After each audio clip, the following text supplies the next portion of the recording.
Hello, children. We are going to see another part of physics for upcoming examination. What is mean by eddy currents?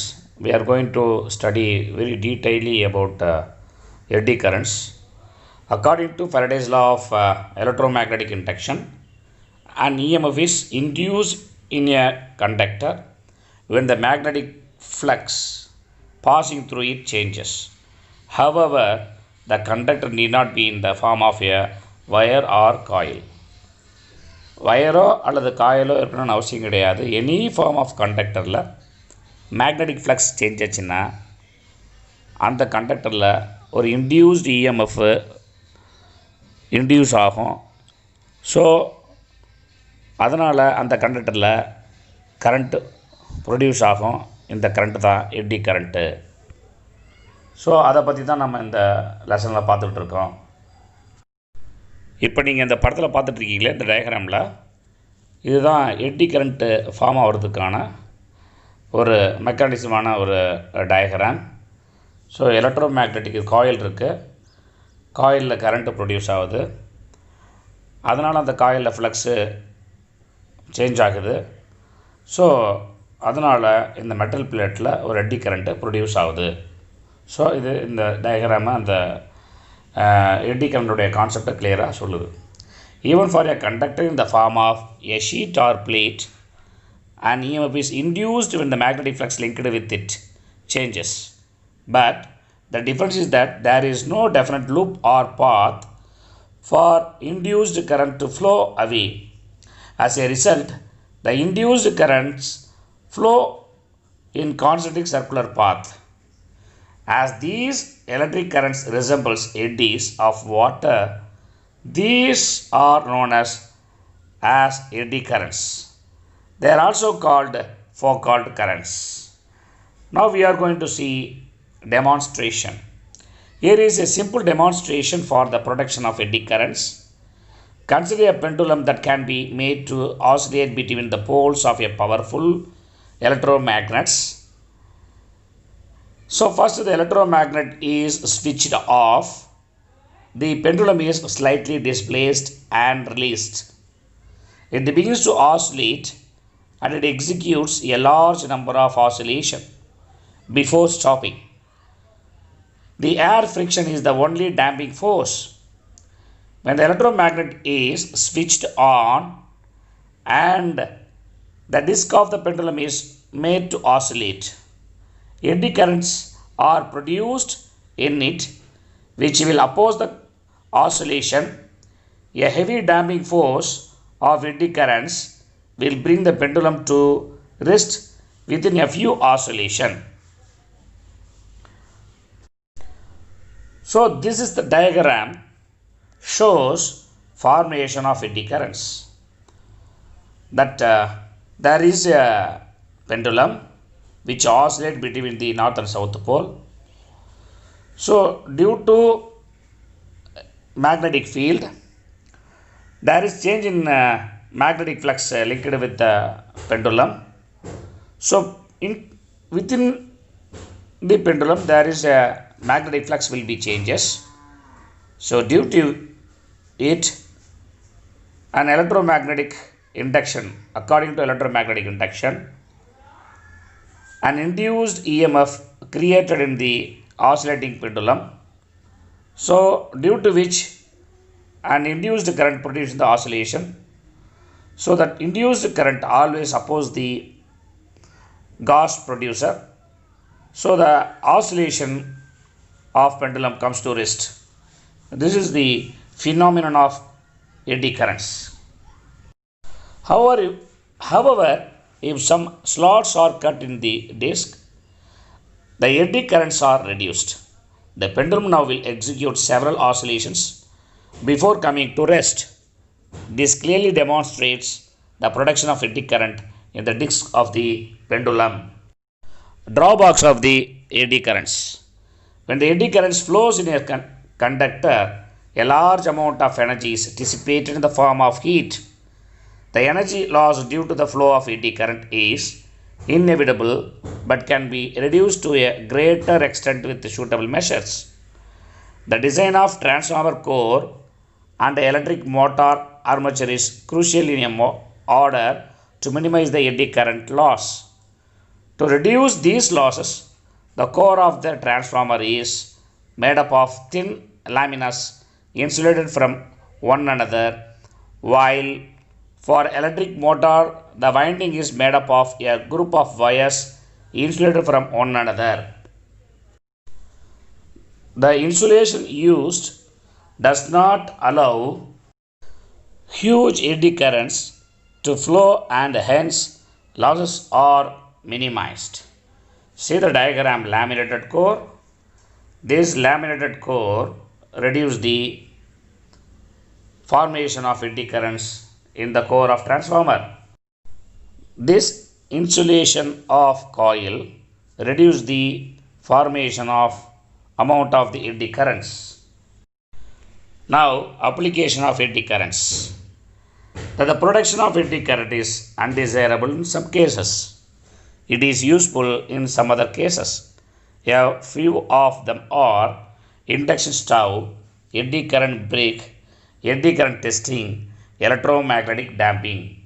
We will see one by one. This diagram shows mechanism of induction stove. Why we have to use induction stove? Induction stove is used to cook the food quickly and safely with less energy consumptions. Below the cooking zone, there is a tightly wound coil insulated wire. The cooking pan is made up of suitable material is placed over the cooking zone. When the stove is switched on, an alternating current flowing in the coil produces high frequency alternating magnetic field which induces very strong eddy currents in the cooking pan. The eddy current is in the pan produce so much of heat due to Joule's heating which is used to cook the food. Here note, the frequency of the domestic AC supply is increased from 50 Hz to 60 Hz, around 20 to 40 kHz before giving it to the coil in order to produce high frequency alternating magnetic field. Eddy current brake. This eddy current braking system is generally used in high speed trains and roller coasters. Strong electromagnets are fixed just above the rails. To stop the train, electromagnets are switched on. The magnetic field of these magnets induces eddy current in the rails which oppose or resist the movement of the train. This eddy current is a linear brake. This is the diagram shows the mechanism of brake. This is the circular eddy current brake. There are two types of eddy current brake. One is linear, another one is circular eddy current brakes. In some cases, the circular disc connected to the wheel of the train through a common shaft is made to rotate in between the poles of an electromagnet. When there is an alternative motion between the disc and the magnet, eddy currents are induced in the disc which stop the train. This is eddy current circular brake, which is clearly given the diagram. Now, eddy current testing. What is the use of eddy current testing? It is one of the simple non-destructive testing methods to find defects like surface cracks, air bubbles present in the specimen. A coil of insulated wire is given an alternating electric current so that it produces an alternating magnetic field. When this coil is brought near the test surface, the eddy current is induced in the test surface. The presence of defects causes the change in phase and amplitude of the eddy current that can be detected by some other means. In this way, the defects present in the specimen are identified. This diagram shows eddy current testing. Coil is there. Coil produces magnetic field and the plate itself changes the magnetic flux due to which and induced EMF, and finally eddy current is produced. If any flaws in the plate which change the phase and the amplitude of the eddy current, through which we can find the flaws or any problem in the material. Now, electromagnetic damping. The armature of the galvanometer coil is wound on a soft iron cylinder. Once the see the diagram, this shows the function of galvanometer. So the armature is deflected. The relative motion between the soft iron cylinder and the radial magnetic field induces eddy current in the cylinder. The damping force due to flow of eddy current brings the armature to rest immediately, and then galvanometer shows a steady deflection. This is called electromagnetic damping. If you want to measure the current with the help of a galvanometer, the galvanometer has needle, it must be shows correct reading. So the needle must be comes to steady position. So in order to avoid the eddy current, so we have to follow this mechanism. Self-induction. What is meant by self-induction? Inductor is a device used to store energy in a magnetic field when electric current flows through it. The typical examples are coils, solenoids, and toroid are example for inductor. The inductor is the property of inductors to generate EMF due to the change in current flowing through that circuit. That means self-induction, or a change in current through a neighboring circuit with which it is magnetically linked mutual induction. We will study about self-induction and mutual induction in the next section. This the diagram shows example for inductor, coil, toroid, solenoid. And now we are going to see self-induction. An electric current flowing through a coil will set up a magnetic field around it. Therefore, the magnetic flux of the magnetic field is linked with that coil itself. If this flux is changed by changing the current, an EMF is induced in the same coil. This phenomenon known as self-induction. The EMF induced is called self-induced EMF. This diagram shows clearly about self-induction. Let phi-b be the magnetic flux linked with each turn of n turns. The total flux linked with the coil n phi-b, that means flux linkage, is proportional to the current I in the coil. So n phi-b directly proportional to I, or n phi-b is equal to Li. So L is equal to n phi-b by I. The constant of proportionality L is called self-inductance of the coil. It is also referred as the coefficient of self-induction. If I is equal to 1 ampere, then L is equal to n phi-b. The self-inductance or simply inductance of a coil is defined as the flux linkage of the coil when 1 ampere current flows through it. When the current I changes with the time, an EMF is induced in it. From the Faraday's law of electromagnetic induction, this self-induced EMF given by, so psi is equal to d n phi b by dt or minus d Li by dt. So using derivative 4.15, psi is equal to minus L di by dt or L is equal to minus I by di by dt. So the negative sign is the above equation means that self-induced EMF always opposes the change in current with respect to time. If di by dt is equal to 1 ampere per second, then L is equal to minus psi. Inductance of the coil is also defined as the opposite EMF induced in the coil when the rate of change of current through the coil is 1 ampere per second. Unit of inductance. Inductance is a scalar and its unit is Weber per ampere or volt second per ampere. It is also measured in Henry. 1 Henry is equal to 1 ampere, 1 Weber per ampere or 1 volt second per ampere. The dimensional formula of inductance is meter length square second inverse square and ampere inverse square.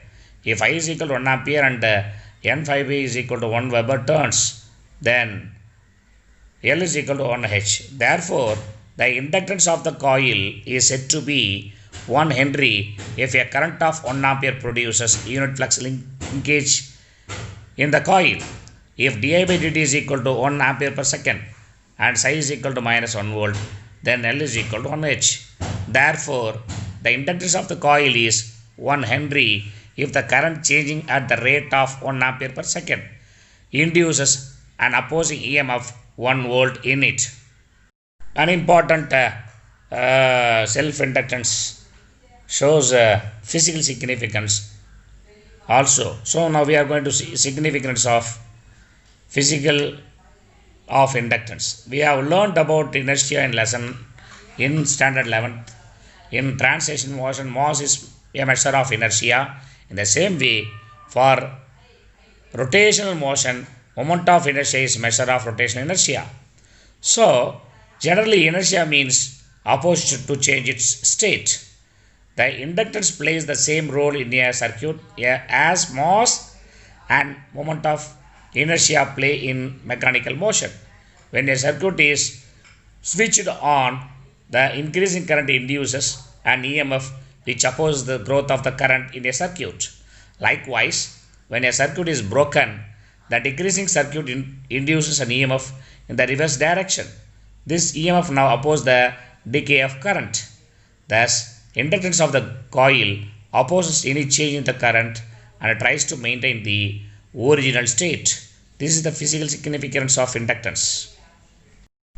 So, this diagram shows increasing and decreasing of current.